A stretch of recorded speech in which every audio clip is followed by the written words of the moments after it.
Hey there, YouTubers. I just got off Zoom with my online summer school class, which is called Python for High School for short.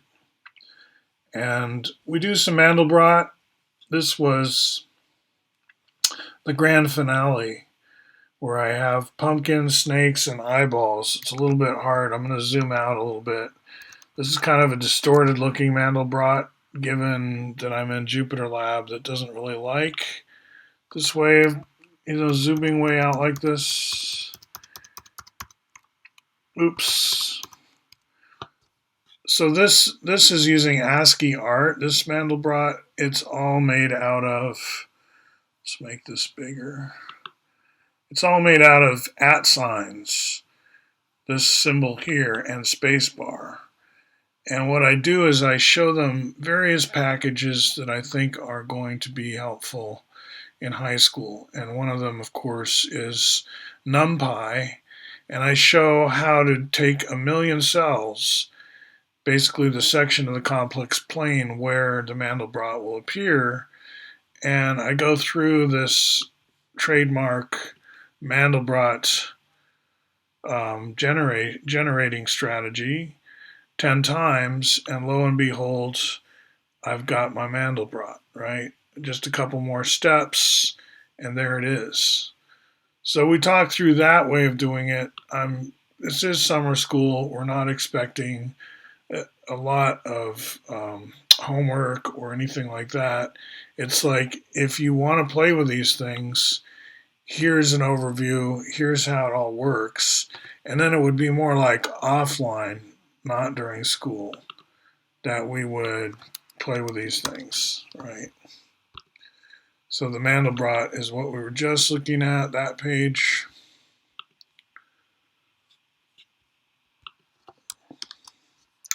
If you're not familiar with Jupyter Notebook, this is what it looks like.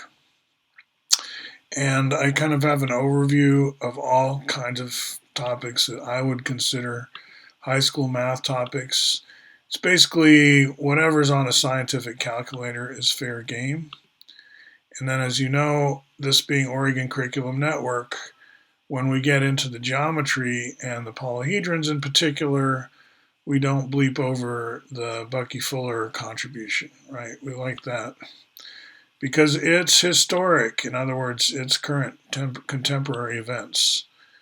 They did not succeed in ending that particular thread. Still topical. In fact, if you're not teaching the Bucky stuff in high school, I really will question you. But then you don't have to say it's the Bucky stuff. It's just the CCP, not Chinese Communist Party. Cubic closest packing, CCP, also known as the FCC. And that's what it looks like. It's all over in crystallography. This way of teaching it, though, as expanding from a center sphere out through various layers, that's, Dr. Loeb said this would be a good way. He's a crystallographer, so I take his word for it. I've never known any other way myself. So we use SymPy, we use NumPy, we use Pandas even.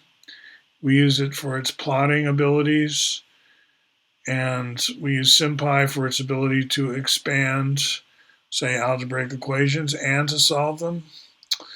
And we learn about LaTeX. And you're going to say, well, this must be a pretty elite school. This does not sound like my high school. In fact, this sounds like even more than,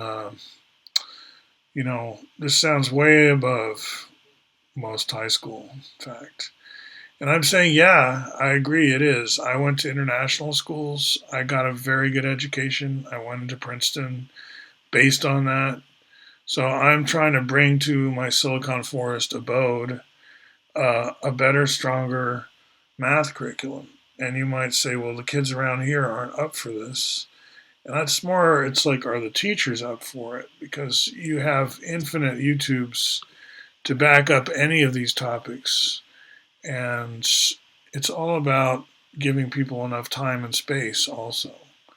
Like, if you don't have enough food on your table, you're not going to sit down and concentrate on Mandelbulbs or Mandelbrats.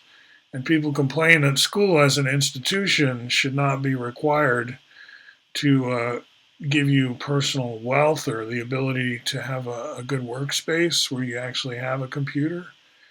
But you can't learn this stuff without those prerequisites. So, in my view, yeah, if school plans to teach these skills, then school needs to provide the environment. And that might be a boarding school. That might be a place where the whole family gets to move to because a lot of people need to learn. It's not just kids, right? So, the actual planning and layout of the campus village is another part of what this YouTube channel goes into.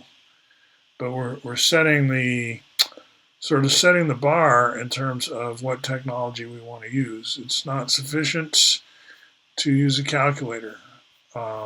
It's fine to use a calculator, but not only a calculator. For one thing, we want to do 3D graphics like this, right? For another, we want to introduce programming and serious programming with a real language. Now, you might not want to use Python, and you might want to not use Jupyter, but I'm going to question, those choices that you have because I'm interested, right? As a curriculum developer myself, working in the Silicon Forest, I want to know what you think is better and more appropriate than these technologies. And if what I'm showing are the way of the future, then let's get on with it, right? And don't forget the Bucky stuff.